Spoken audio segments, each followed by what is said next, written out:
દેહનું ગ્રહસ્થ જીવન છે કે દેહનું આ બ્રહ્મ વિદ્યા જીવન છે? તો આમ આત્મા શું કહે છે? આ શું છે ને એ શું? એટલે આત્મા એમ કે જો મનુષ્ય ખરેખર આ જન્મે જન્મ મરણના ફેરામાંથી મુક્ત થવું હોય અને ફરી આ માયામાં ના આવવું હોય તો પછી આમાં જ રહેવું જોઈએ. અને જો પેલા ચક્કર ચાલુ રાખવા હોય તો પછી એમાં જવું પડે. પણ એમાં ને આમાં બંનેમાં રહે પણ એમાં આનંદ લાગે છે ને? એમાં આનંદ લાગે છે કે આ સ્ત્રી છે, પ્રજા છે, ઘર છે, ધન છે, સોનું છે, વાહન છે, પહેરવા ઉઠવાનું છે, ખાવા પીવાનું છે, ભણે ગણે છે, હરીએ ફરીએ છીએ, બધું જોઈએ જાણીએ માણીએ છીએ, મોજ શોખ મોજ કરીએ છીએ, તો એમાંય આનંદ લાગે છે. અને આ પણ પરમ એનાથી મુક્ત ન થવાય પ્રભુ. જે મુક્ત ન થાય પણ આનંદ લાગતો હોય તો પછી એમાં આ જે તત્વ છે, પ્રકાશ છે, એમાં અખંડ ન રહી શકે એમ નહીં. એમાં આનંદ લાગતો હોય તો શું વાંધો? પછી આ તો છે જ, આપણે જાણ્યું કે ભગવાન છે જ. એને હવે પુરુષાર્થ એનો કેવો છે એના પર આધાર છે. એમ નહીં, પુરુષાર્થ આનંદ જ હોય પછી એને બીજો પુરુષાર્થ શું જરૂર? પણ એક અખંડ આનંદ નથી રહેતો. કેમ? બધું હોય આપણી પાસે તો પછી બધું હોય તો પણ એને અખંડ આનંદ નથી રહેતો. કેમ? દુઃખ તો આવે જ, દુઃખ રહે જ. બોલો, બધું હોય તો આનંદ છે કે નહીં? આવો આવો તમને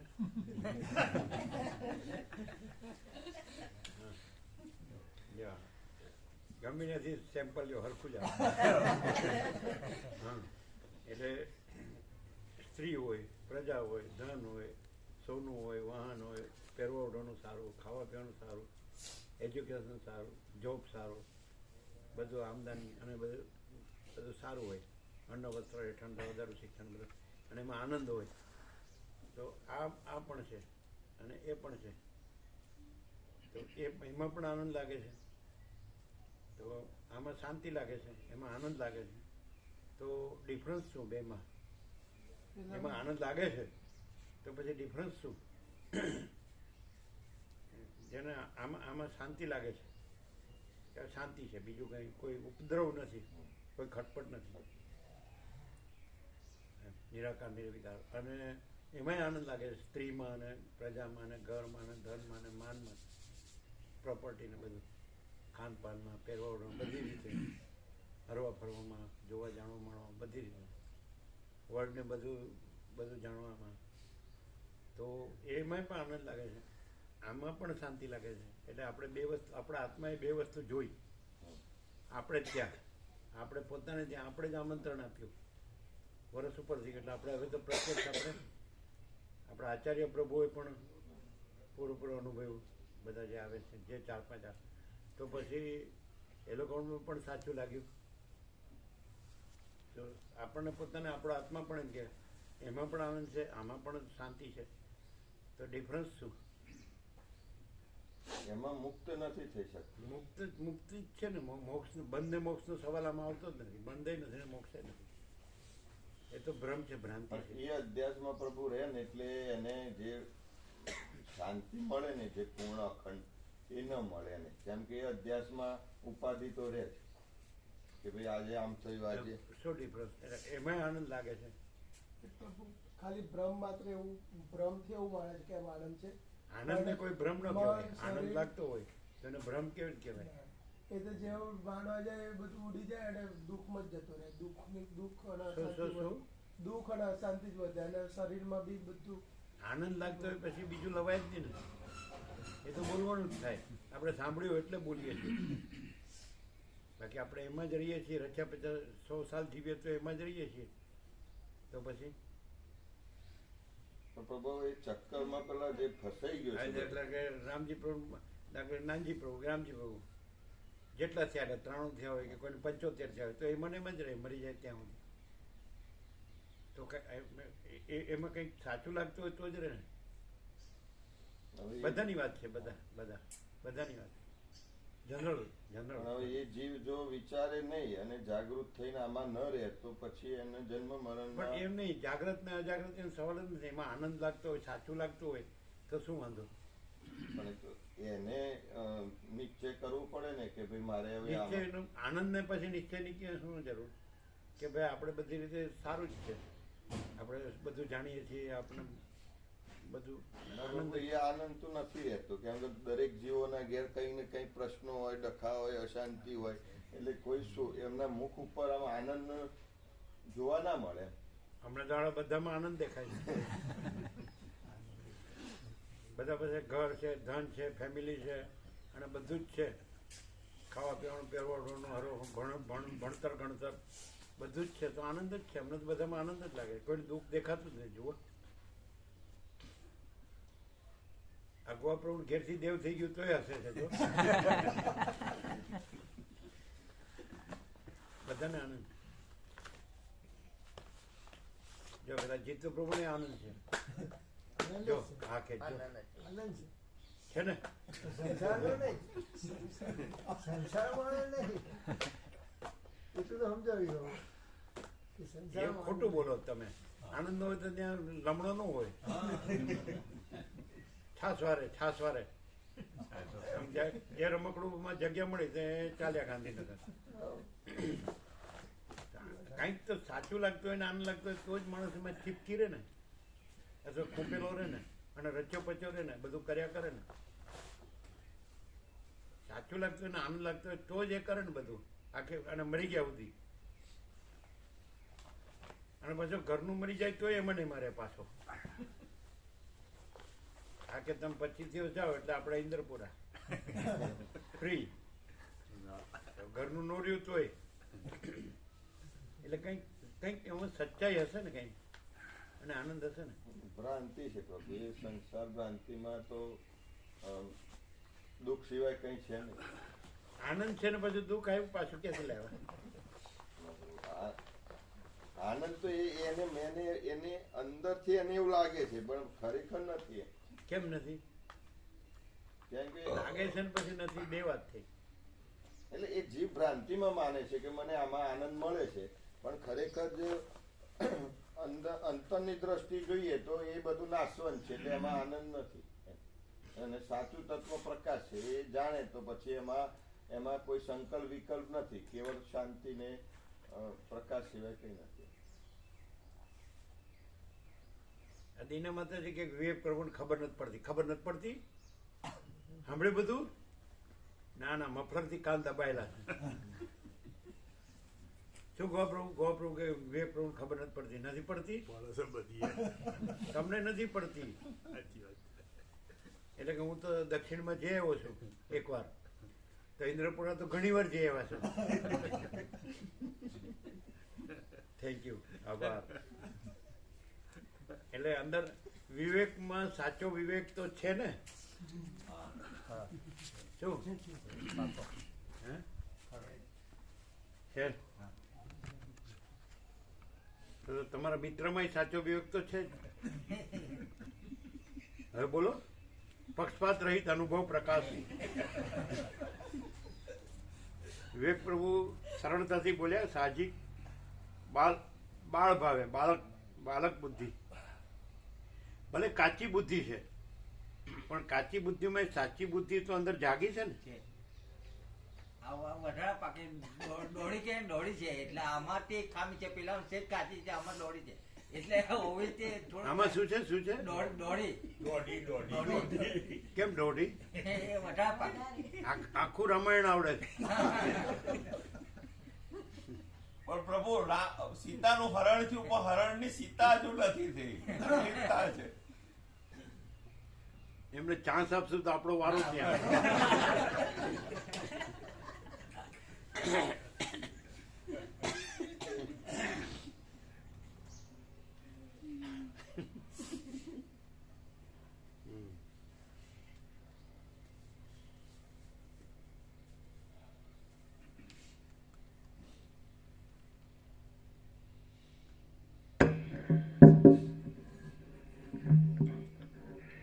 ઓમ ઓમ ઓમ ઓમ.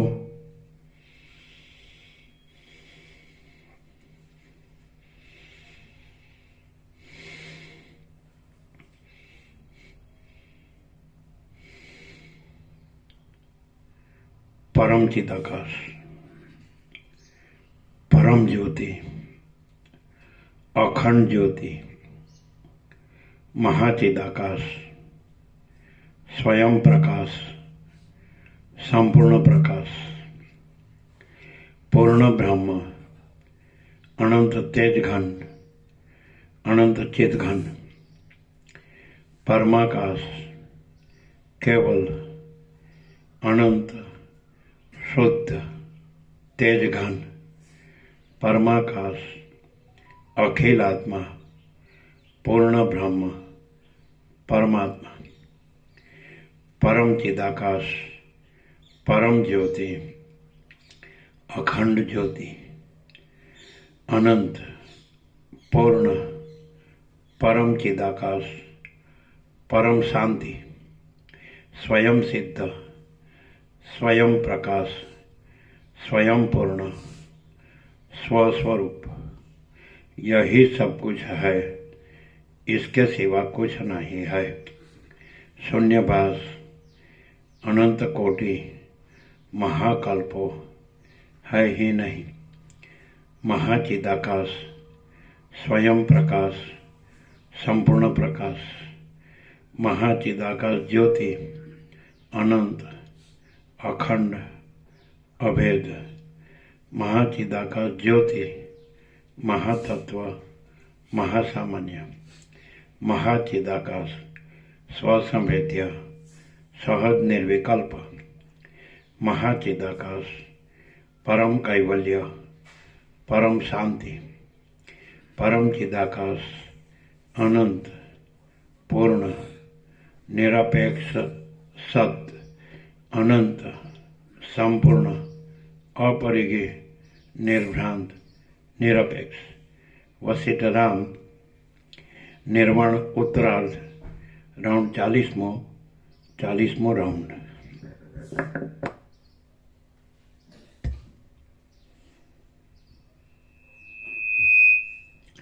आद्य परब्रह्म सद्गुरु देव की जय। ओम श्री परमात्मने नमः। सद्ग्रंथों में शिरोमणि श्री योग वासिष्ठ महारामायण निर्वाण प्रकरण उत्तरार्ध सर्ग 69 पेज नंबर 1346 1346 सर्ग 69 वशिष्ठ ऋषिनो शिलामां प्रवेश। आ 69 सर्गमां शिलानी अंदर विद्याधरी अने वशिष्ठ ऋषिनो प्रवेश तथा तेनी अंदर रहेला ब्रह्मानुं दर्शन अने वशिष्ठजीने ब्रह्माए सारी रीते आसन आपी बेसाड्या पछी तेमनी साथे थयेलो संवाद ए विषे वर्णन आवशे। वशिष्ठ बोल्या, जगत ने अवयवोनी पेठे पोतानी अंदर धारण करी रहेल परब्रह्म चक्षु आदि इंद्रियोनो विषय न होवाथी अदृश्य छे अने स्वयं प्रकाश होवाथी सूर्यादि प्रकाशनो पण विषय नथी।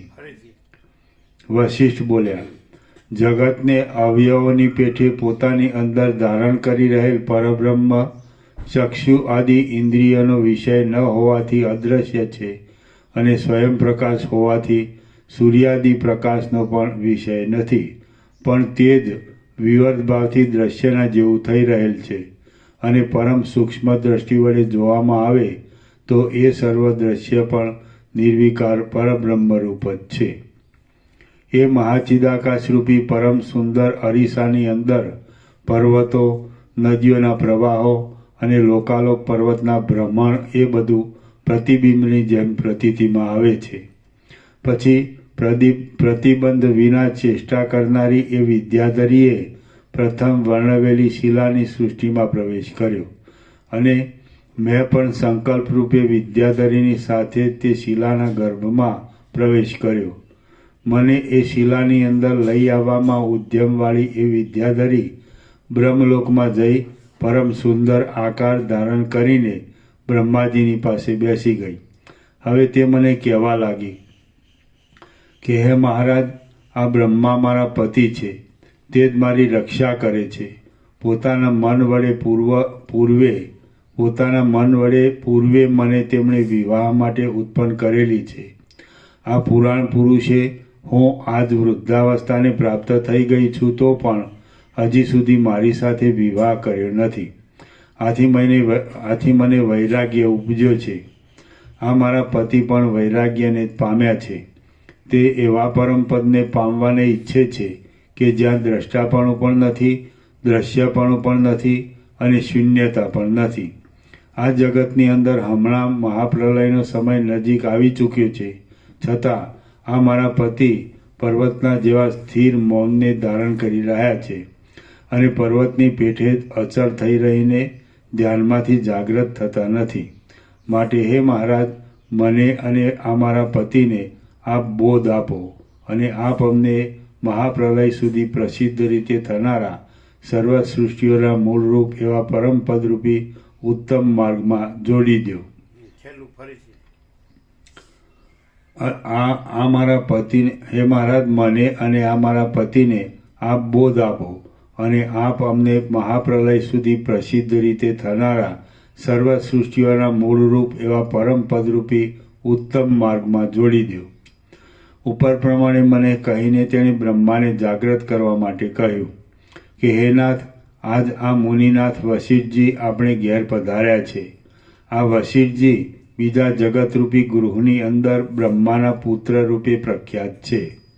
તેઓ આપણે ઘેર પધાર્યા છે તો આપ ગૃહસ્થના ઘરને શોભે એવી પૂજા વડે તેમનો સત્કાર કરો.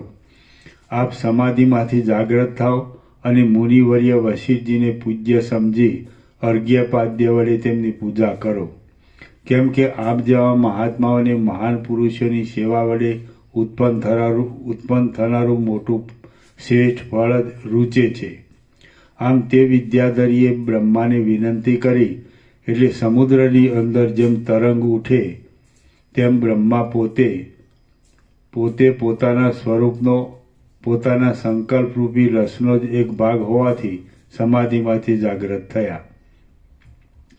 શિશિર ઋતુ શાંત થઈ જતા જેમ વસંત ઋતુ પૃથ્વીની અંદર પુષ્પનો વિકાસ કરે છે, તેમ એ નીતિકુશળ બ્રહ્માએ ધીરે ધીરે પોતાની મીંચાઈ રહેલી આંખો ઉઘાડી. જેમ વસંત ઋતુના નવ પલ્લવોનો સમૂહ પોતામાં રહેલા નવા રસને પ્રગટ કરે છે, તેમ બ્રહ્માના અવયવોએ પણ ધીરે ધીરે પોતાની અંદર રહેલી ચેતન સત્તાને બહાર પ્રકટ કરવા માંડી. જેમ પ્રાતઃકાળમાં વિકસિત થઈ રહેલા તળાવને કાંઠે ચપળ હંસોના સમૂહો આવી બેસે છે, તેમ એ બ્રહ્માજીની પાસે દેવતાઓના, સિદ્ધોના અને અપ્સરાઓના સમૂહો તરફ આવી બેઠા. બ્રહ્માએ મને અને એ વિદ્યાધરીને ત્યાં આગળ બેઠેલા જોયા અને પ્રણવપૂર્વક સ્વરોચ્ચાર કરી નીચે પ્રમાણે આ રમણીય વચનો કહ્યા. તે જગતના બ્રહ્મા બોલ્યા, આ સંસારના અસારને તથા સારને હસ્તામલકવત જાણનારા અને જ્ઞાનરૂપી અમૃતના મહાસાગર રૂપ હે મુનિશ્રેષ્ઠ વશિષ્ઠજી, આપ અહીં ભલે પધાર્યા.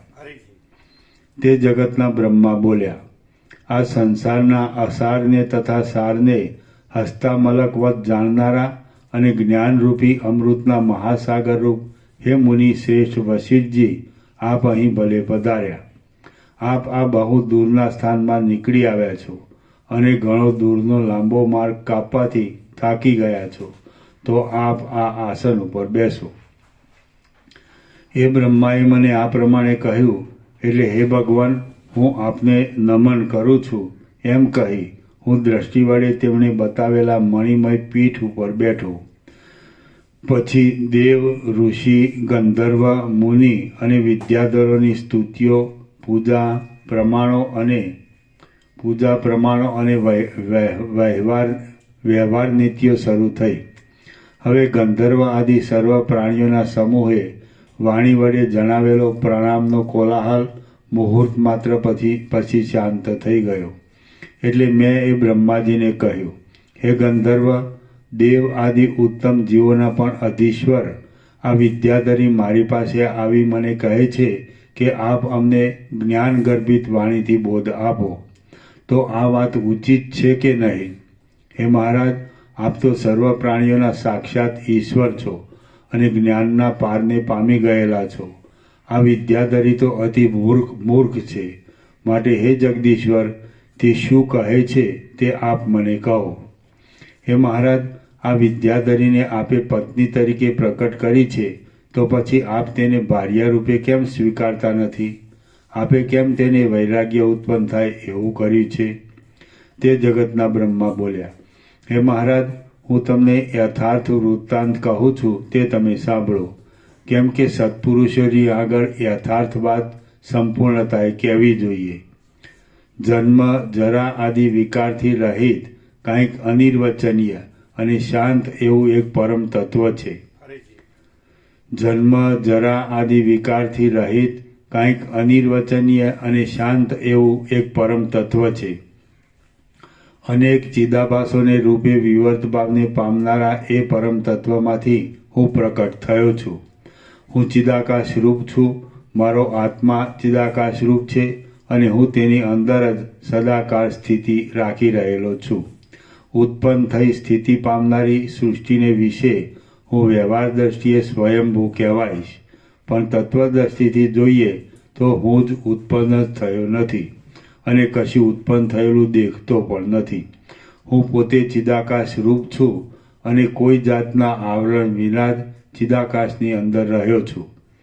આ અમુક વસ્તુ છે, આ તમે છો, આ હું છું અને આ મારું છે ઇત્યાદિ આપણો પ્રશ્નોત્તર રૂપ પરસ્પરનો સર્વ વ્યવહાર પણ સમુદ્રની અંદર એક તરંગ બીજા તરંગની સાથે અથડાય તે જાતનો છે. જેમ તરંગો અને તેમનું અથડાવું સમુદ્રનો જ એક વિલાસ છે, તેમ આપણો સર્વ વ્યવહાર પણ ચિદાકાશનો જ એક વિલાસ છે. હું વસ્તુતઃ ચિદાકાશ રૂપ જ છું, પણ કાળને લીધે મારા સ્વરૂપનું કાંઈક વિસ્મરણ થઈ ગયું છે. આથી આ મારું શુદ્ધ સ્વરૂપ સ્પષ્ટ નથી જણાતું અને હું ચિદાભાસ રૂપે લોકોની પ્રતીતિમાં આવું છું. તેની અંદર સ્વાભાવિક રીતે અમુક મારું છે અને અમુક હું છું એવી જે વાસના ઉદયને પ્રાપ્ત થઈ છે, તે આ વિદ્યાધરીને, બીજા પ્રાણીઓને અને તમને જુદી દેખાય છે, પણ મારી દ્રષ્ટિમાં તે મારાથી જુદી નથી. આથી તમારી દ્રષ્ટિમાં તે ઉત્પન્ન થયેલી દેખાય છે અને મારી દ્રષ્ટિમાં તે ઉત્પન્ન થયેલી જ નથી. હું પોતે ઉત્પન્ન થયેલો નથી અને નાશ તથા સત્તા એ બંનેથી રહિત છું. હું આત્મારૂપ છું અને આત્માની અંદર જ સ્થિતિ રાખીને રહ્યો છું. હું મારા પોતાના સ્વરૂપમાંથી જરા પણ ભ્રષ્ટ થયો નથી. હું તો મારા પોતાના આત્મામાં જ રમ્યા કરું છું અને સ્વતઃ સામર્થ્યવાન છું. મારામાં રહેલી અહંકારરૂપી ભ્રાંતિની અને જગતની સ્થિતિને જાળવી રહેલી વાસનાની આ અધિષ્ઠાત્રી દેવી રૂપ છે. મારામાં રહેલી અહંકારરૂપી ભ્રાંતિની અને જગતની સ્થિતિને જાળવી રહેલી વાસનાની આ અધિષ્ઠાત્રી દેવી રૂપ છે અને તે મારા સંકલ્પના બળથી દેહવાળી થઈ ગઈ છે. આમાં વિદ્યાધરી વાસનાની એક અધિષ્ઠાત્રી દેવી રૂપ છે અને તે આ વખતે અહીં બેઠી છે. એ કાંઈ મારી પત્ની નથી, તેમ મેં કાંઈ તેનો પત્ની ભાવથી અંગીકાર પણ કર્યો નથી, પરંતુ એ પોતે જ સર્વ જગતની અંદર વાસના રૂપે રહી છે. પોતાની વાસનાના આવેશને આધીન થઈને જ તે કહે છે કે હું બ્રહ્માની પત્ની છું. આમ એવો ભાવ પોતાના હૃદયમાં કલ્પી લઈને તે પોતાની મેળે જ વ્યર્થ અત્યંત દુઃખને પામી રહી છે. શ્રી યોગ વાસિષ્ઠ મહારામાયણમાં નિર્વાણ પ્રકરણના ઉત્તરાર્ધના સર્ગ પ્રાપ્તિ નામનો સર્ગ 69મો સમાપ્ત. સર્ગ 70મો વિદ્યાધરીના વૈરાગ્યનું કારણ અને જગતનું મિથ્યાત્વ. આ 70મા સર્ગમાં વાસનાદેવીને વૈરાગ્ય થવાનું કારણ તથા જગતનો પ્રલય અને કેવળ મિથ્યા ભ્રાંતિપણું વગેરે વર્ણવવામાં આવશે. તે જગતના બ્રહ્મા બોલ્યા, હું ચિદાકાશના એક વિવર્તરૂપ છું. હું હમણાં એ સ્થિતિને છોડી દઈ બીજી શુદ્ધ બ્રહ્માકાશ રૂપી કૈવલ્ય મોક્ષની સ્થિતિને પામવાને ઈચ્છું છું. આથી મારી વાસના વડે કલ્પાયેલા આ જગતમાં હાલ મહાપ્રલય થવાનો સમય આવ્યો છે. હે મુનિશ્રેષ્ઠ વશિષ્ઠજી, આ મહાપ્રલયના સમયમાં મેં આ વાસનાદેવીને સમૂળ ગીત છોડી દેવાનો આરંભ કર્યો છે. તેથી તે વૈરાગ્યને પ્રાપ્ત થઈ ગયેલી છે. હું ચિદાકાશ રૂપ છું, છતાં એક તેના વિવર્ત રૂપે જુદો પ્રતીતિમાં આવું છું, પણ હું હવે ચિદાકાશ રૂપ મારા મૂળ સ્વરૂપના ભાવને પામનાર છું. તેથી મહાપ્રલયનો સમય અને વાસનાદેવીનો ક્ષય આવી ચૂક્યો છે. આ વાસનાદેવી પણ તેથી ઉદાસીન થઈ જઈને મેં લીધેલા માર્ગ તરફ વળે છે. કેમ કે ઉદાર બુદ્ધિવાળો કયો જીવ પોતાના નિર્માણ કરનારને ન અનુસરે? કેમ કે ઉદાર બુદ્ધિવાળો કયો જીવ પોતાના નિર્માણ કરનારને ન અનુસરે? અહીં હમણાં કળિયુગનો અંત આવી ચૂક્યો છે. ચારે યુગોનું પરિવર્તન પૂરું થઈ રહ્યું છે. પ્રજા, મનો, ઇન્દ્ર અને દેવતાઓ એ સર્વનો પણ અંત આજે આવી ચૂક્યો છે. આજે જ પ્રલય તથા મહાપ્રલય થશે. આજે જ મારી વાસનાનો અંત આવશે અને આજે જ મારા દેહાકાશનો પણ લય થશે. આથી હે મહારાજ, આ વાસનાદેવી માત્ર ક્ષય પામવાને તૈયાર થઈ રહેલી છે. કેમ કે કમળોનો સમૂહ શુષ્ક થઈ જાય તો પછી તેની અંદર રહેનારી ગંધલેખા કઈ જગ્યાએ રહે? જેમ જડ સમુદ્ર રેખાની અંદર ચપળ લહરો વિના કારણે સ્વાભાવિક રીતે જ ઉઠ્યા કરે છે, તેમ વાસનાની અંદર વિના કારણે સ્વાભાવિક રીતે જ ખોટી ખોટી ઈચ્છાઓ ઉદય પામતી રહે છે. આ વાસના દેવીનો દેહ કેવળ અભિમાનને લીધે જ ખડો થયો છે અને તેને પોતાના સ્વરૂપનું અવલોકન કરવાની ઈચ્છા પોતાની મેળે સ્વભાવથી થઈ આવે છે.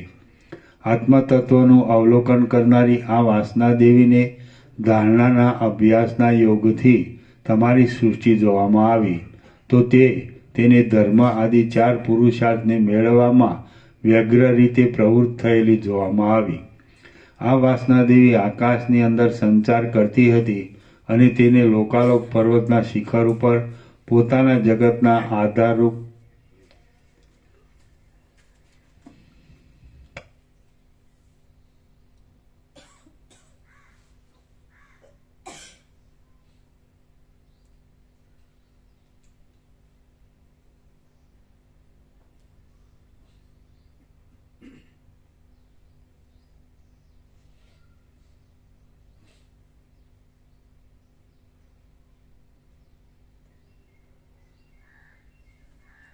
ઊંચું કરી લો. થોડા પાછા આવો. હા બસ.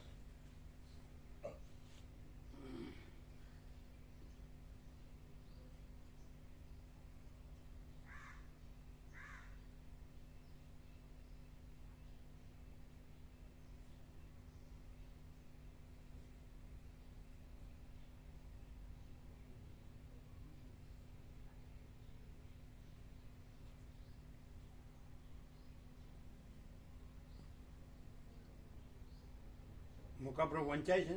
એકદમ પ્રભુ. કેવું છે? બસ રેડી.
વંચાય છે મુકાપ્રો? હા વંચાય છે. અક્ષરો થોડા નાના છે. હા પણ તો વંચાય આરામ. સ્પષ્ટ છે. બિલકુલ.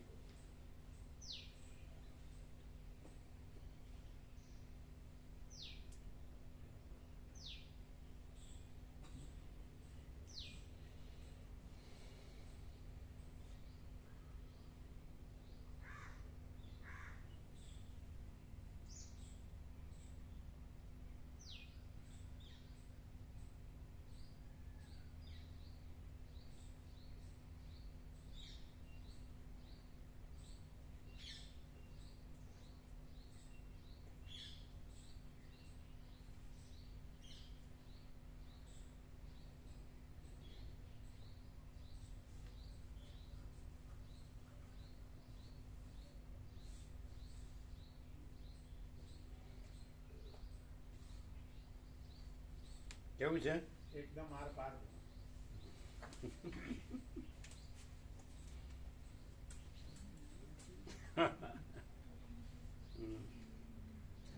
કેવું છે ત્યાં સ્ટોરમાં?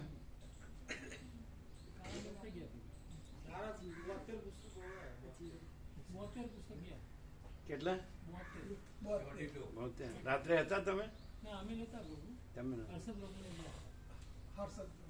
આવે છે ભાવિકો, સારા ભાવિક. શનિવાર હતો ને, આજે આવશે રવિવાર.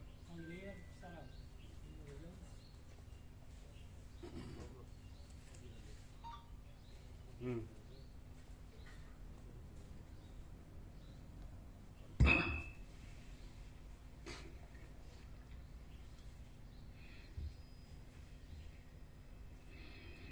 આત્મતત્વનું અવલોકન કરનારી આ વાસના દેવીને ધારણાના અભ્યાસના યોગથી તમારી સૃષ્ટિ જોવામાં આવી તો તે તેને ધર્મ આદિચાર પુરુષાર્થને મેળવવામાં વ્યગ્ર રીતે પ્રવૃત્ત થયેલી જોવામાં આવી.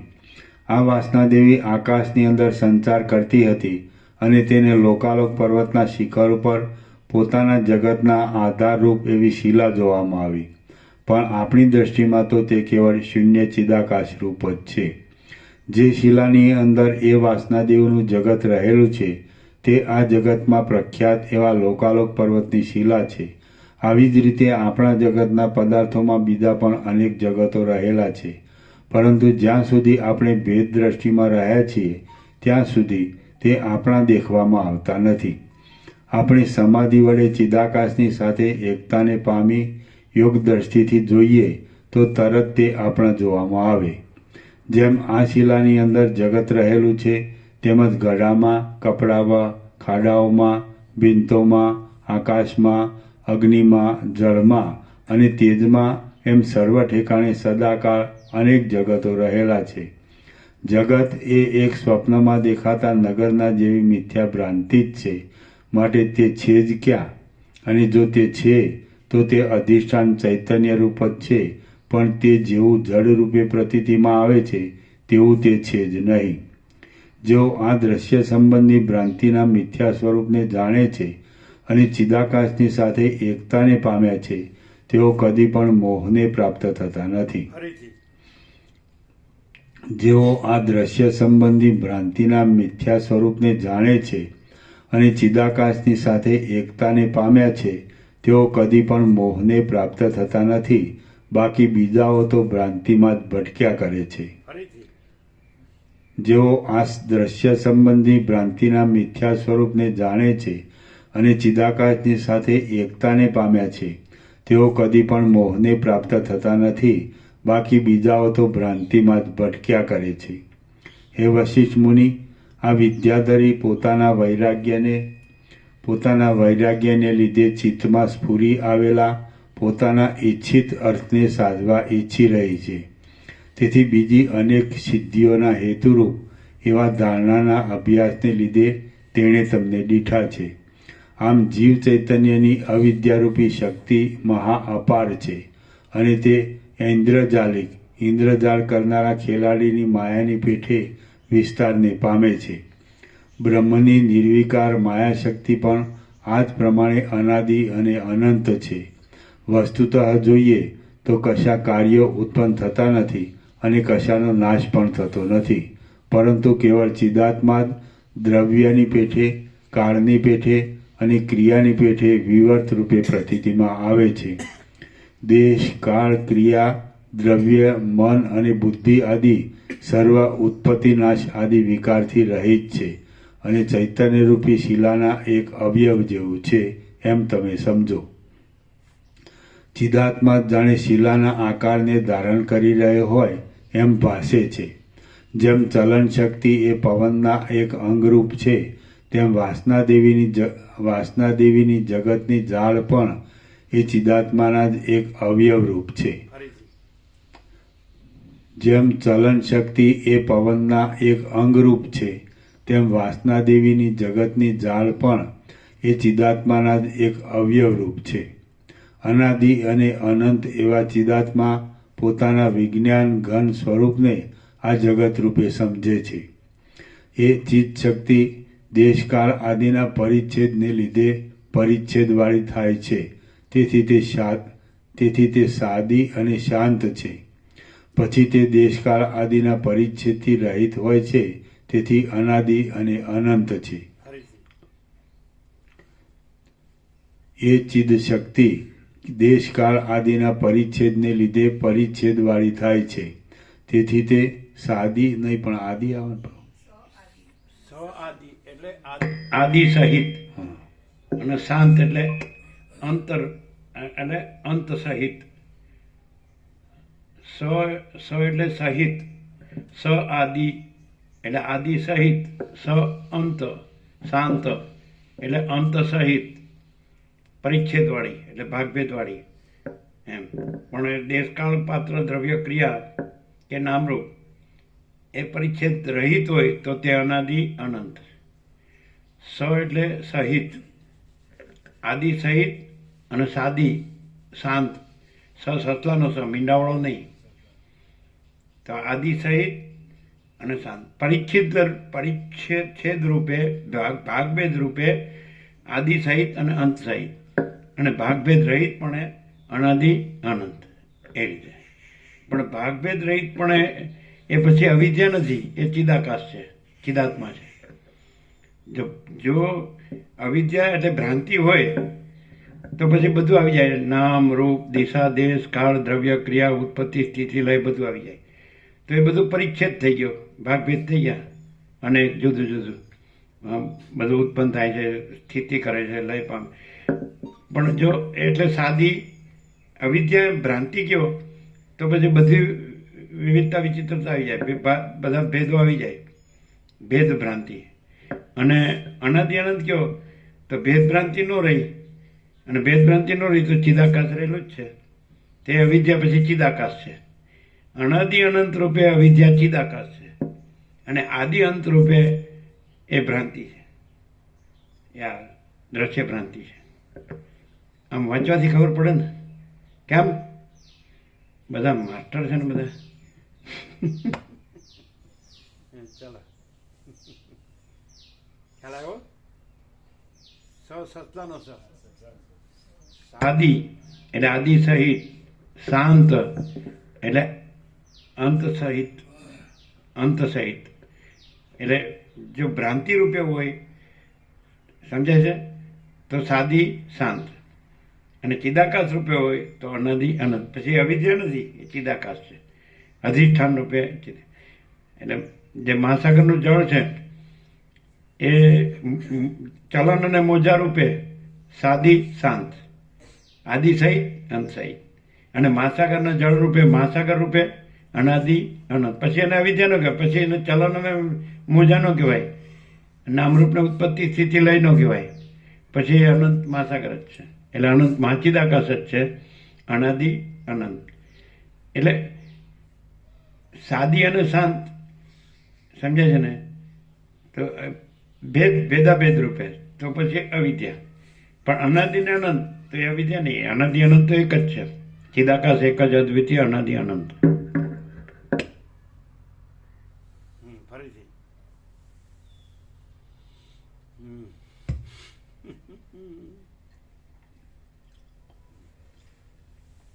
એ ચિદ શક્તિ દેશકાળ આદિના પરિચ્છેદને લીધે પરિચ્છેદવાળી થાય છે. તેથી તે સાદી અને શાંત છે. પછી તે દેશકાળ આદિના પરિચ્છેદથી રહિત હોય છે. તેથી અનાદિ અને અનંત છે. આ ચૈતન્યરૂપી શિલા આદિ અને અંતથી રહિત છે અને જ્ઞાન દ્રષ્ટિએ જોતા નિરાકાર છે. આ ચૈતન્યરૂપી શિલા આદિ અને અંતથી રહિત છે અને જ્ઞાન દ્રષ્ટિએ જોતા નિરાકાર છે. પણ તે માયા અને અવિદ્યા આદિના યોગથી આદિ અંતવાળી છે તથા સાકાર પ્રતીતિમાં આવે છે.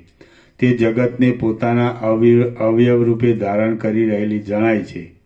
જેમ સ્વપ્નમાં ચિદાત્મા પોતે ચિદાકાશરૂપ હોવા છતાં પોતાના સ્વરૂપને નગરને આકારે દેખે છે, તેમ જાગ્રતમાં પણ એ ચિદાત્મા વસ્તુતઃ પોતાના સ્વરૂપથી અભિન્ન એવા જગતને જગતના આકારે જુએ છે. પોતાના સ્વરૂપથી અભિન્ન એવા, અભિન્ન. તેમ જેમ સ્વપ્નમાં ચિદાત્મા પોતે ચિદાકાશરૂપ હોવા છતાં પોતાના સ્વરૂપને નગરને આકારે દેખે છે, તેમ જાગ્રતમાં પણ એ ચિદાત્મા વસ્તુતઃ પોતાના સ્વરૂપથી અભિન્ન એવા જગતને જગતના આકારે જુએ છે. તેમજ તે એ જગતના અવયવરૂપ પાષાણ, પર્વત આદિને પણ દેખે છે. બાકી વસ્તુદર્શીથી જોઈએ તો સ્વપ્નની પેઠે જ જાગ્રતમાં પણ નદીઓ વહેતી નથી, સંસાર ચક્રનું પરિવર્તન પણ થતું નથી અને પદાર્થોનું પરિણામ પણ થતું નથી. કેવળ ચિદાકાશ જ પોતાના સ્વરૂપની અંદર એવા અનેક રૂપે વિવર્ત ભાવથી પ્રતીતિમાં આવે છે. જેમ સમુદ્રના જળની અંદર તરંગ આદિનું જળ કાંઈ જુદા રૂપે સંભવતું નથી. કોઈ માણસને આ બધું મળ્યું હોય સંપૂર્ણ પ્રકાશ, અને જો એ ન રહે તો પછી એની શું ગતિ થશે કાંઈ કહેવાય નહીં. સંપૂર્ણપણે એમ સર્વાંગ સંપૂર્ણ સર્વ પ્રકારે એક સેશન બેસો તો આ બ્રહ્મમુહૂર્તમાં આવી જગ્યામાં એક સેશન બેસો તો એ આમ ડાયરેક્ટ સીધું કે આ સંપૂર્ણ પ્રકાશ, સંપૂર્ણ આનંદ, સંપૂર્ણ શાંતિ, અનંત પ્રકાશ, અનંત આનંદ, અનંત શાંતિ, પરમ પ્રકાશ, પરમ આનંદ, પરમ શાંતિ, કેવળ પ્રકાશ, કેવળ આનંદ, કેવળ શાંતિ, અખંડ પ્રકાશ, અખંડ આનંદ, અખંડ શાંતિ, સહજ પ્રકાશ, સહજ આનંદ, સહજ શાંતિ. છે જ આ જ છે. પેલું કહે છે ને, જે પોતાને અંદરથી એના સ્વરૂપમાંથી જો પ્રકાશ થાય તો પ્રકાશ જ છે. બાકી જો કાંઈ નથી એવી ભ્રાંતિથી રહે તો કાંઈ નથી. સ્વરૂપથી પ્રકાશ થાય તો સ્વરૂપ જ પ્રકાશ છે, બીજો પ્રકાશ નથી. સ્વરૂપ જ પ્રકાશ છે અને પ્રકાશ જ સ્વરૂપ છે. અને કાંઈ નથી એવી ભ્રાંતિથી રહે તો કાંઈ નથી.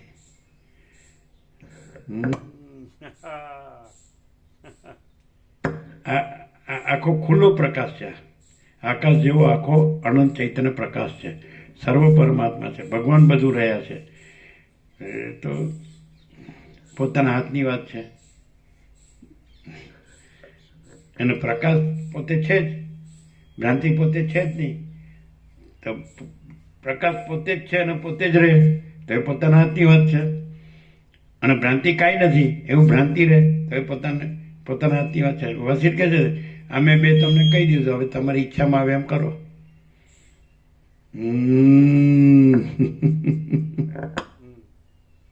દ્વૈત છે જ નહીં.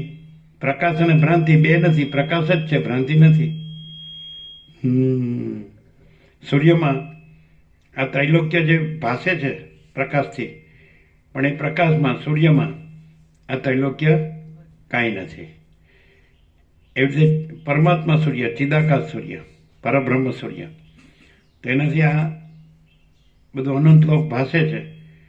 પણ એ પરબ્રહ્મ સૂર્યમાં, ચિદાકાશ સૂર્યમાં આ સર્વ ભ્રાંતિ નથી. આભાસ, એપિયરન્સ, એટલે ટ્રુથ અને એપિયરન્સ.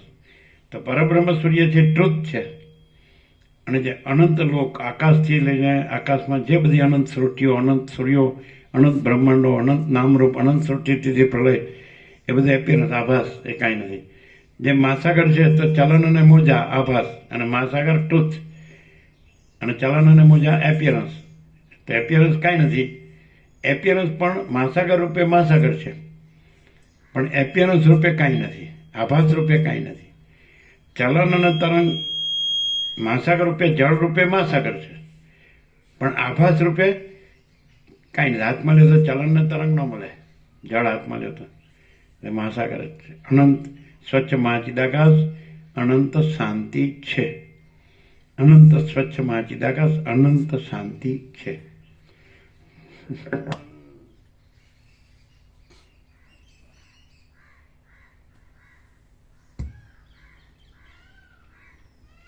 જેમ સમુદ્ર અહીંયા પ્રત્યક્ષ છે અને સાક્ષાત છે. ક્યાંય લેવા જવાનું નથી, ક્યાંય જોવા જવાનું નથી, ક્યાંય પામવા જવાનું નથી, કાંઈ કરવા જવાનું નથી. પ્રત્યક્ષ છે, સાક્ષાત છે. બધી રીતે તમે દ્વૈત ભ્રાંતિથી જુઓ તોય તમને દ્વૈત ભ્રાંતિ ન મળે. દ્વૈત ભ્રાંતિનું કાંઈ ન મળે, એનું કારણ ને કાર્ય ન મળે. અહીંયા બધી રીતે સર્વ પ્રકારે તમે દ્વૈત ભ્રાંતિથી જુઓ તો તમને દ્વૈત ભ્રાંતિનું કાંઈ ન મળે. અને અહીંથી બહાર ગયા પછી તમે ગમે એટલું ચિદાકાશ બોલો તો એનો કોઈ અર્થ નથી. અને તમે ચિદાકાશ ન બોલો તો એ સહજ પરમ શાંતિ છે બધી રીતે.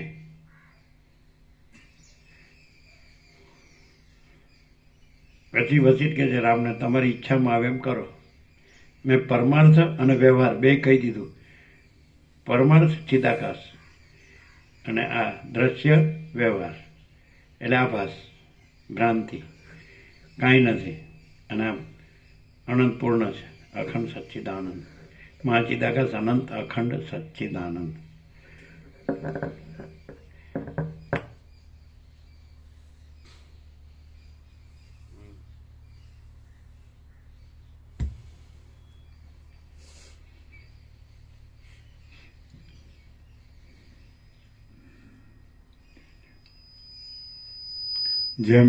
જેમ સમુદ્રના જળની અંદર તરંગ આદિનું જળ કાંઈ જુદા રૂપે સંભવતું નથી, તેમ ચિદાકાશની અંદર પ્રલય મહાપ્રલય આદિની સત્તા જુદા રૂપે સંભવતી નથી. ચિદાકાશ સર્વત્ર ભરપૂર છે, એક છે અને શાંત છે. ચિદાકાશ સર્વત્ર ભરપૂર છે, એક છે અને શાંત છે. અધ્યારોપ દ્રષ્ટિથી જોઈએ તો તેના સ્વરૂપની અંદર અનેક જગતો રહેલા છે, અને અપવાદ દ્રષ્ટિથી જોઈએ તો કશું પણ તેનાથી જુદું નથી. અધ્યારોપ દ્રષ્ટિથી જોઈએ તો તેના સ્વરૂપની અંદર અનેક જગતો રહેલા છે, અને અપવાદ દ્રષ્ટિથી જોઈએ તો કશું પણ તેનાથી જુદું નથી. જેમ મહાકાશની અંદર ઘટાકાશ આદિ અનેક આકાશો મહાકાશની સત્તા વડે રહેલા છે, પરંતુ તેમની જુદી સત્તા નથી, તેમ જગતો પણ ચિદાકાશની અંદર ચિદાકાશની સત્તા વડે રહેલા છે, પણ તેમની જુદી સત્તા નથી. અધ્યારોપ દ્રષ્ટિથી જોતા તે જગત દેખાય છે, પણ અપવાદ દ્રષ્ટિથી જોઈએ તો તે શૂન્ય રૂપ છે. અધ્યારોપ દ્રષ્ટિથી જોતા તે જગત દેખાય છે, પણ અપવાદ દ્રષ્ટિથી જોઈએ તો તે શૂન્ય રૂપ છે. હે વશિષ્ઠ મુનિ, હવે તમે સુખથી તમારા જગતમાં જાઓ અને એકાંતમાં રહેલા તમારા આસન ઉપર બેસો અને કશો વિક્ષેપ ન આવે એવી રીતે સમાધિથી શાંતિ પામો. હે વશિષ્ઠ મુનિ, હવે તમે સુખથી તમારા જગતમાં જાઓ, તમે એકાંતમાં રહેલા તમારા આસન ઉપર બેસો અને કશો વિક્ષેપ ન આવે એવી રીતે સમાધિથી શાંતિ પામો. બુદ્ધિ આદિ વડે કલ્પાયેલા આ મારા જગતોના રૂપો એક એક અક્ષર છે એ અહીં સાથે મેળવો, અને એક એક અક્ષર જુદો પડતો હોય તો કયો? બોલો. એક એક અક્ષર પહેલા અક્ષરથી છેલ્લા અક્ષર સુધી 32,000 શ્લોક, એનો એક એક અક્ષર તમે અહીં મેળવો, અને જરા જુદો પડતો હોય તો કયો આનાથી? કોદર પ્રભુ શું બોલ્યા ખબર ને? કોદર પ્રભુ બોલ્યા કે આ જીવન મુક્તના લક્ષણો સાંભળીએ છીએ તો આપને માટે જ વસિષ્ઠે આ બધું લખ્યું છે. કોદર પ્રભુ આચાર્ય, માજી આચાર્ય બોલ્યા ને. કોણે સાંભળ્યું? તમે સાંભળ્યું હતું? તમે સાંભળ્યું હતું? કેતન પર સાંભળ્યું હતું? એમ કે આ જીવન મુક્ત ના લક્ષણો સાંભળીએ છીએ તો આપને માટે જ વસિષ્ઠે લખ્યું હોય એવું લાગે છે. મુકા પ્રભુ સાચું બોલ્યા? એકદમ સત્ય. કોદર પ્રભુ સાચું બોલ્યા? એકદમ સત્ય, પરફેક્ટ.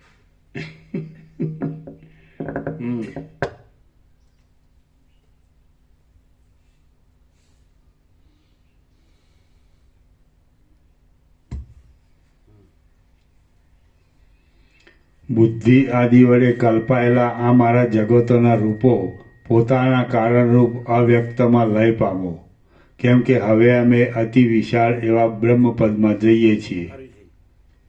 બુદ્ધિ આદિ વડે કલ્પાયેલા આ મારા જગતોના રૂપો પોતાના કારણરૂપ અવ્યક્તમાં લય પામો, કેમ કે હવે અમે અતિ વિશાળ એવા બ્રહ્મપદમાં જઈએ છીએ. શ્રી યોગ વાસિષ્ઠ મહારામાયણમાં નિર્વાણ પ્રકરણના ઉત્તરાર્ધનો શીલાંતર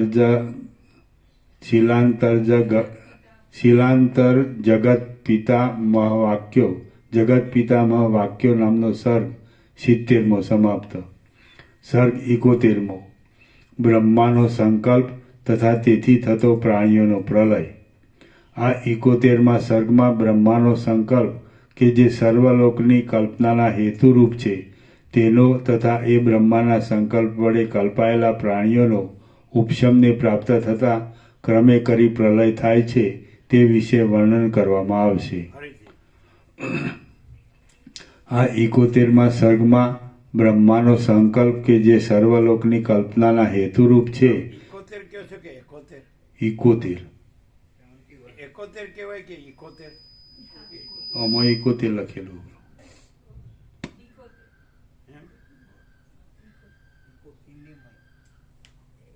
એકોતેર કે 71? હિન્દીમાં 71. ગુજરાતમાં એ બોલે. હિન્દીમાં ઈ. ચાલો 71. ગુજરાતીમાં 71. આ 71મા સર્ગમાં બ્રહ્માનો સંકલ્પ કે જે સર્વલોકની કલ્પનાના હેતુરૂપ છે તેનો તથા એ બ્રહ્માના સંકલ્પ વડે કલ્પાયેલા પ્રાણીઓનો ઉપશમને પ્રાપ્ત થતા ક્રમે કરી પ્રલય થાય છે તે વિશે વર્ણન કરવામાં આવશે.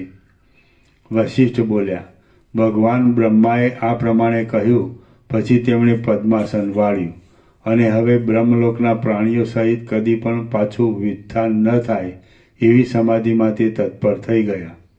તેમણે ઓમકારના ઉત્તરાર્ધની છેવટની અર્ધમાત્રાની અંદર નિઃશેષ રીતે મનનો લય કરી દીધો અને જાણે ચિત્રની અંદર આલેખેલ હોય તેમ તે નિશ્ચળ તથા વાસના વિનાના થઈ ગયા.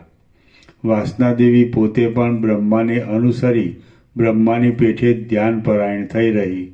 તે સંપૂર્ણ અંશે શાંત અને આકાશના જેવા શૂન્ય રૂપવાળી થઈ ગઈ. બ્રહ્મા જેમ જેમ સમાધિ વડે નિસંકલ્પ થઈ ઉત્તરોત્તર સૂક્ષ્મ ભાવને પ્રાપ્ત થવા લાગ્યા તેમ તેમ બ્રહ્માનો સંકલ્પ પણ ક્રમે કરી ક્ષીણ થવા લાગ્યો. પર્વતો, દ્વીપો, સમુદ્રો વગેરે સાથેની પૃથ્વીની અંદર ઘાસ, ઝાડી, લતા વગેરે ઉત્પન્ન કરવાની જે જળ આદિની શક્તિ હતી તે બધી પણ તે સાથે ધીરે ધીરે અસ્ત પામવા લાગી. સર્વવ્યાપી ચિદાકાશની સાથે એકતાને પામેલો હું આ બધું જોવા પામ્યો હતો. વિરાટના આત્મારૂપે રહેલા એ બ્રહ્માના અવયવના એક દેશ રૂપે પૃથ્વી રહેલી છે. તેથી જેમ માગશર માસના છેવટના દિવસોમાં વેલ જીર્ણ થઈ જઈ સુકાઈ જાય છે તેમ બ્રહ્માના સંકલ્પનો ઉદય ન થતાં એ પૃથ્વી પણ ચેતના વિનાની વિરસ અને જર્જર બની ગઈ હતી. માગશર માસના અંતના દિવસો. જેમ માગશર માસના છેવટના દિવસોમાં અત્યારે જ. હા, માગશર માસના છેવટના દિવસો. અત્યારે જ માગશર માસના છેવટના દિવસો અત્યારે ચાલી રહ્યા જ ને કે કારતકના? અત્યારે કારતકના ચાલે છે, હવે માગશર આવશે.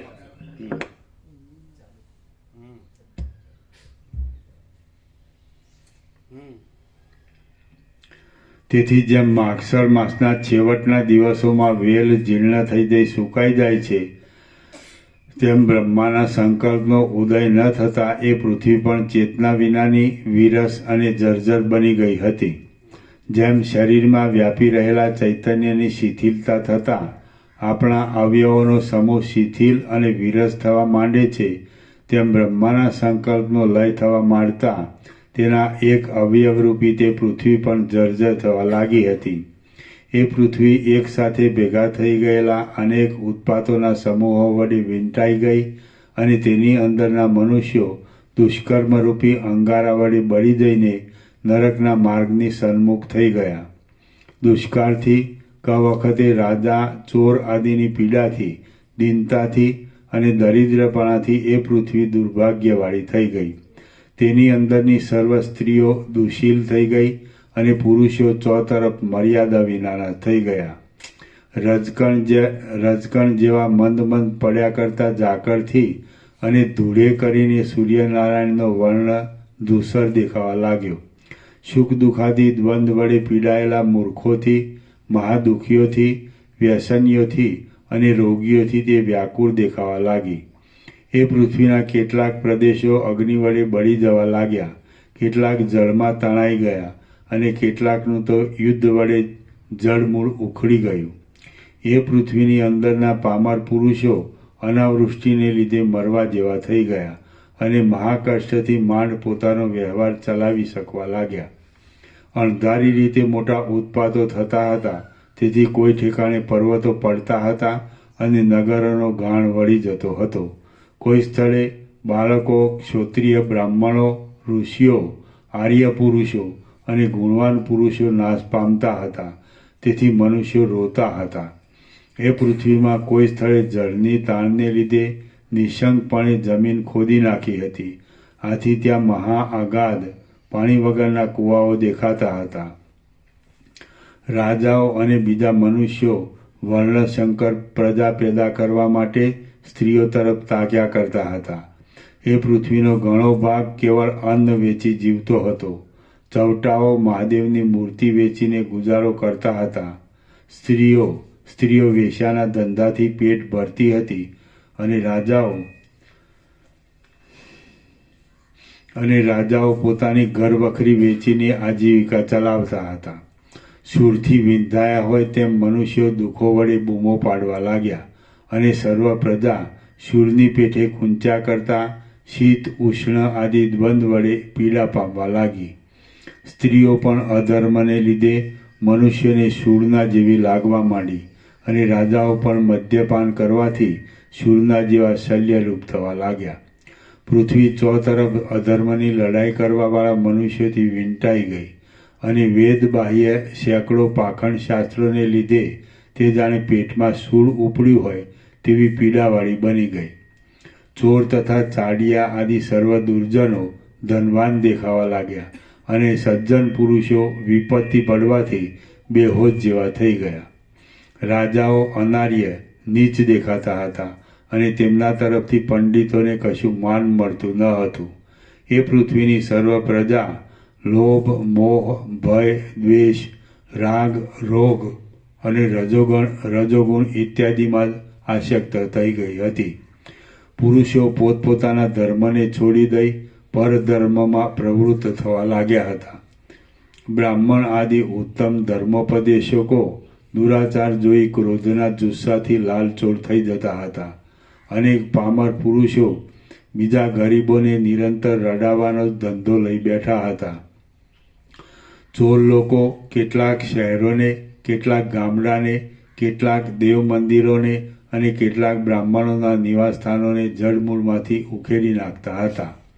એ પૃથ્વીનો ઘણો ભાગ અલ્પાયુ પ્રજા વડે ભરેલો દેખાતો હતો અને તે ઉપરથી સારા દેખાતા પણ પરિણામે દુઃખ દેનારા અધમ ઉદ્યોગ વડે પોતાનું પેટ ભરતો હતો. એ પૃથ્વીના ધાર્મિક નરો આળસના વિલાસથી પોતાના સંધ્યાવંદન આદિ કર્મને ચૂકી જતા હતા. જ્યાં જોઈએ ત્યાં સર્વત્ર બધાઓને આપત્તિઓ અને ઉપતાપોત પરિણામે દેખાતા હતા. ક્રમે કરી સર્વ દિશાઓનો સમૂહ ઉજ્જળ દેખાવા લાગ્યો. નગરો અને ગામડાઓ બળી જઈ રાખ થઈ ગયા. બધા દેશો સાવ નિર્જન થઈ ગયા. અવાજ કરતા અને ભસ્મ તથા વાદળાઓનું કુંડાળું વળી રહેલા વંટોળિયા વાયુઓ આકાશને વ્યાપી રહ્યા હતા. એ પૃથ્વીની અંદર પ્રજાના દુર્ભાગ્યને લીધે જુદા જુદા આડંબરો સાથે રોવાના અવાજોનો મોટો ઘોઘાટ સંભળાતો હતો. મનુષ્યોનો સમૂહ ચોરીના ધંધાને શ્રેષ્ઠ માનવા લાગ્યો હતો અને સઘળા મનુષ્યો તાપ વડે તપ્યા કરતા હતા. બધા દેશોના સીમાડાઓ રસકસ વિનાના થઈ ગયા અને સર્વ વસ્તુઓ, ઋતુઓના ધર્મો એ પૃથ્વીની અંદરથી જતા રહ્યા. આવી રીતે વિરાટ દેહનો આરંભ કરનાર પાર્થિવ ધાતુ ચૈતન્યમાં લીન થવા માંડ્યો. એટલે પૃથ્વી પોતાનો નાશ નજીક આવી ગયેલો હોવાથી ઘણે ભાગે છિન્ન ભિન્ન સ્થિતિને પ્રાપ્ત થઈ ગઈ. ત્યારે જળ ધાતુ પણ ત્યારે જળ ધાતુ પણ બ્રહ્માના સંકલ્પ ક્ષયથી શિથિલ થઈને લય પામવાને તૈયાર થયો. તેને જ્યારે ક્ષોભ થયો ત્યારે સમુદ્રો પોતાના દૈવી નિયમને અવગણીને તથા આર્યોને ઉચિત એવી મર્યાદાને છોડી દઈને પોતાના જળને ચોતરફ પસારવા લાગ્યા. તેઓ ઉન્મત્ત પુરુષોની પેઠે મોટા ગુગવાટા કરીને વિકારને પ્રાપ્ત થઈ ગયા તથા પોતાના કાંઠાના જંગલોને લહરોના ઝપાટાઓ મારી નિર્મૂળ કરવા લાગ્યા. એ સમુદ્રોએ પોતાના તરંગોના ચલનવલનથી અને ચકરીઓના ઉછાળાઓથી કાંઠાઓને ખોદી નાખ્યા. વળી તેમણે મોટા વાદળાઓ વડે અને ફર્યા કરતા પ્રબળ તરંગો વડે આકાશને અને દિશાઓને ગજાવી મૂકી. સમુદ્રના મોટા અવાજવાળી ઘુમરીઓના ગાજવાથી પર્વતોની ગુફાઓની અંદર પણ મોટો ગડગડાટ થઈ રહ્યો અને પર્વતોની અંદર મોટા સમારંભથી વરસાદના છાંટાઓ જથ્થાબંધ પડવા લાગ્યા. સમુદ્રોની અંદર તરંગો પોતપોતાના વેગનું ચડિયાતાપણું બતાવવાને અતિ ત્વરાથી ઉછાળો મારતા હતા અને તેમની પણ આગળ ચાલનારા મોટા વીર મગરમચ્છોથી ત્યાં મોટો ઘોંઘાટ મચી રહ્યો હતો. સુંદર દેખાવવાળા મોટા મગરમચ્છોએ ઝાડોને જળમૂળથી ઉખેડી નાખ્યા હતા. તેથી સમુદ્રોની અંદર મોટા જંગલોના જેવો દેખાવ નજરે પડતો હતો. જળના વેગના જોરથી પોતાની ગુફાઓ પડી જતા સિંહો સ્થાન ભ્રષ્ટ થઈ ગયા અને તેઓ જળચર પ્રાણીઓનો શિકાર કરવા લાગ્યા. સમુદ્રના તરંગોએ ઊંચા ઉછાળેલા અનેક મહારત્નોથી આકાશ જાણે તારા વડે સુશોભિત હોય એમ દેખાતું હતું. સમુદ્રની અંદર ઉછાળા મારતા મગરમચ્છોને લીધે આકાશની અંદર ભટકતા વરસાદના મોટા મોટા વાદળાઓ ઢંકાઈ જતા હતા. ત્યાં તરંગો પરસ્પર અથડાતા હતા, તેથી તેનો કર્ણકટુ અવાજ ચોતરફ સંભળાતો હતો. સમુદ્રની અંદર તર્યા કરતા ચપળ હાથીઓના ફૂટકારથી સૂર્યનારાયણ ધોવાઈ જતા હતા. ફૂટકાર એટલે હાથીઓ સૂંઢ વડે જળને ઊંચું ઉછાળે છે તેથી થતો એક જાતનો અવાજ. સમુદ્રની અંદર તર્યા કરતા ચપળ હાથીઓના ફૂટકારથી સૂર્યનારાયણ ધોવાઈ જતા હતા અને પર્વતની ભીંતો પણ તરંગો સાથે પરસ્પર અથડાવાથી શિથિલ થઈ જઈ પડી જતી હતી. પોતાને કાંઠે રહેલા પર્વતોને જળમૂળમાંથી ઉખેડી નાખનારા તરંગોરૂપી અનેક હાથો વડે સમુદ્રો રમણીય દેખાતા હતા અને પર્વતની ગુફાઓરૂપી ઘરની અંદર સમુદ્રોના જળો ઉન્મત્ત થઈ જઈને મોટી ગર્જના સાથે પ્રવેશ કરતા હતા. જેમ રાજાઓ પોતાના શહેરને શત્રુઓ દબાવી દે તો તેને હરાવા કરવાના ઉદ્યોગમાં લાગ્યા રહે છે અને છેવટે બને તો તેનો સંહાર કરે છે, તેમ સમુદ્રો પણ પોતાના શત્રુરૂપ દાવાનળને જળ વડે ઠારી દેતા હતા તથા ઊંચે અવાજે શબ્દ કરનારા પોતાના તરંગો વડે આકાશચારી દેવતાઓને પોતાના ઘરમાંથી નસાડી મૂકતા હતા. તરંગોના ઝપાટાથી સમૂળા ઉખડી ગયેલા વનોના સમૂહો વડે આકાશ જાણે કપાયેલા જંગલો વડે ભરપૂર હોય તેવું દેખાતું હતું. ત્યાં પાંખોવાળા પર્વતો જેવા આકારવાળા તરંગો વડે આકાશ પૂરાઈ ગયું હતું. સમુદ્રો પવનોના બળથી જુદા પડતા તરંગોથી પર્વતોની પેઠે ચલાયમાન દેખાતા હતા. રત્નો, ધાતુઓ વગેરેની કાંતિને લીધે ઝબક્યા કરતા કાંઠાના પર્વતોના શિખરો સમુદ્રમાં નીચે પડતા હતા. તેથી સમુદ્ર કિનારાના ભાગમાં જળની અંદર મોટો શબ્દ સંભળાતો હતો. સમુદ્રો સુંદર અને શોભાયમાન એવી પાણીની ભમરીઓથી મગર વગેરે જીવ સમૂહને ઉછાળવા લાગ્યા અને પર્વતો તથા પર્વતોની ગુફાઓને ડૂબાડી દેવા માંડ્યા. ગુફાઓ ઘસડાઈ જવાને લીધે તેની અંદરથી સ્ફટિક આદિ પાષાણો બહાર આવ્યા હતા અને સમુદ્રો જાણે તે પાષાણરૂપી દાંતો વડે હસતા હોય એવા દેખાતા હતા. સમુદ્રના તરંગો પર્વતોના શિખરોની અંદર તથા તેની લાંબી ગુફાઓના પ્રદેશોમાં પેસી જતા હતા અને તે સાથે જળ હાથીઓ પણ તેમાં પ્રવેશ કરતા હતા. તરંગોના ચપળ હલનચલનથી કાંઠા પરના વૃક્ષો ઉખડી ગયા હતા અને તેમાં કાચબાઓ ભરાઈ રહ્યા હતા. ભયથી વિહવળ થઈ ગયેલા અને ઊંચા કાન કરી રહેલા યમ, ઇન્દ્ર, પૃથ્વી આદિના વાહનરૂપ મહિષ, ઐરાવત, દિગ્ગજ આદિ સર્વને સમુદ્રને કિનારે પડતા પર્વતના તટનો કડકડાટનો અવાજ કાને પડતો હતો. મોટા મોટા માછલાઓના પૂંછડાઓ છટાથી પછડાતા હતા. તેથી સમુદ્રમાં પર્વતોનું નીચે બેસી જવું અને ઉપર ચડવું વારંવાર થયા કરતું હતું. લીલા વડે ઉખડી ગયેલા વનોના સમૂહમાં વરસાદની વૃષ્ટિના જળો પડતા હતા અને શીતળ જણાતા હતા. જળ જળજળ બળ્યા કરતી વડવાનળની જ્વાળાઓના સમૂહ સાથે એકરૂપ થતું દેખાતું હતું. જળ વડે પોતાના આશ્રયરૂપ કાષ્ઠનો નાશ થશે એવા ભયથી તેની અંદર નિગૂઢપણે રહેલા અગ્નિઓ જાણે સાશંક થયા હતા અને કાષ્ઠની અંદર જ આચ્છાદિત થઈ રહ્યા હતા. પર્વતોના સમૂહના આગળના ભાગમાં જળ હાથીઓ સ્થળ હાથીઓ સાથે મળી જઈ યુદ્ધ કરતા હતા. જળ તરંગોના ઉછાળાથી ઉછળી રહેલા સમુદ્રો જાણે તરંગોના સમૂહો વડે નૃત્ય કરતા હોય તેવા દેખાતા હતા. ત્યાં જળના ઝપાટામાં પણ અચળ રહેલા પર્વતો એ સમુદ્રોની અંદર પરસ્પર એકબીજામાં અથડાઈ ભાંગી પડતા હતા. એ સમુદ્રો ચોતરફ ફરી વળ્યા હતા. તેથી મોટા મોટા પર્વતો અને જંગલોના સમૂહોમાં વસનારા અનેક પ્રાણીઓના સમૂહથી તે સુંદર દેખાતા હતા.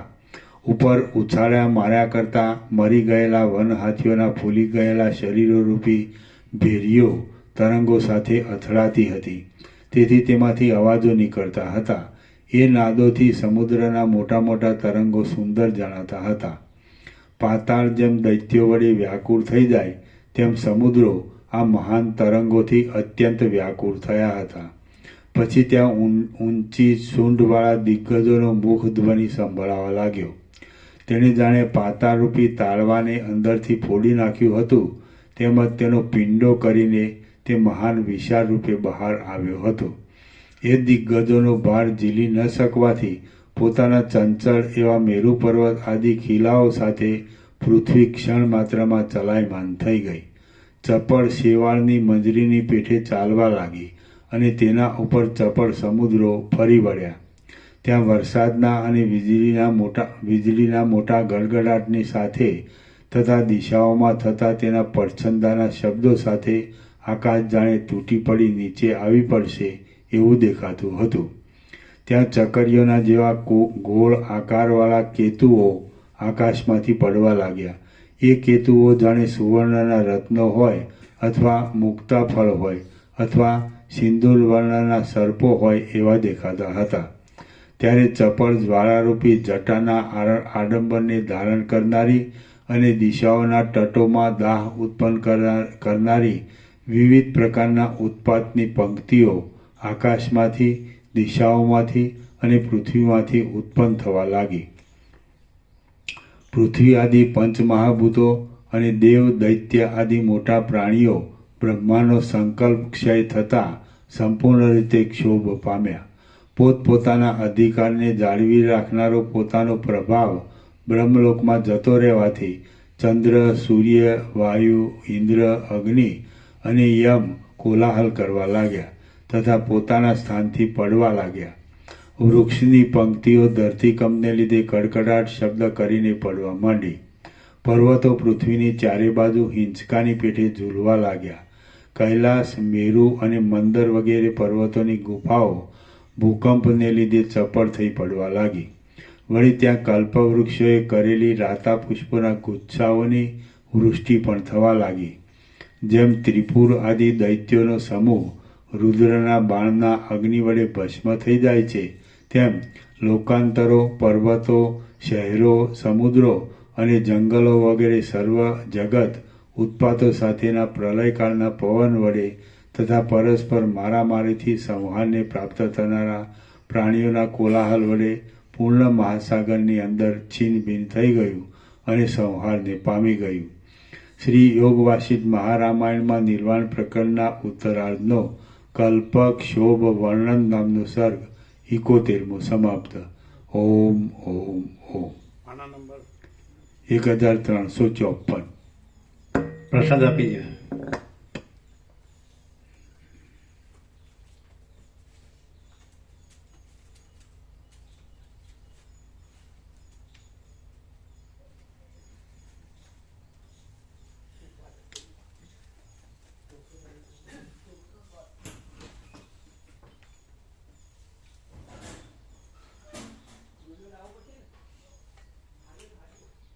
અમે આવીએ હો, 2 મિનિટ.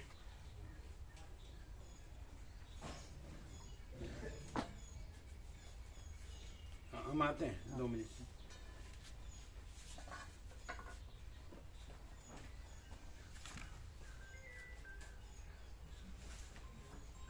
हाल आइए 2 मिनट.